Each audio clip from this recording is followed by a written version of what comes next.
Android.com. Losing your phone can be a nightmare, but with the right tools, you can easily track it down and get it back. So let's get started. The first step to recover your lost phone is to make sure you have Find My Device enabled on your Android device. This feature allows you to locate your phone on a map, make it ring, or even erase all data in case it falls into the wrong hands. To enable it, go to Settings, Security, Find My Device, and toggle the switch on.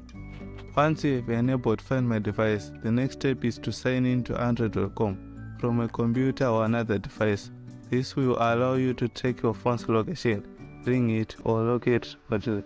Simply go to android.com/find, sign in with the same Google account you use on your lost phone, and you are good to go.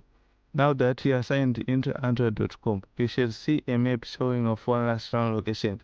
If your phone is still on and connected to the internet, you can even see its real-time location. If it's not on, you can still see the last location it was detected. If you are not sure where to look, you can use the play sounds option to make your phone ring, even if it's on silent.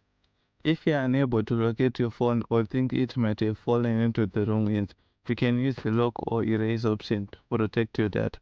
When you lock your phone, you can set a custom message to display on the lock screen along with your phone number so that anyone who finds it can contact you. If you are sure that your phone is gone for good, you can use the erase option to wipe all data from it remotely. And there you have it, folks. That's how you can recover your lost Android phone using Android.com.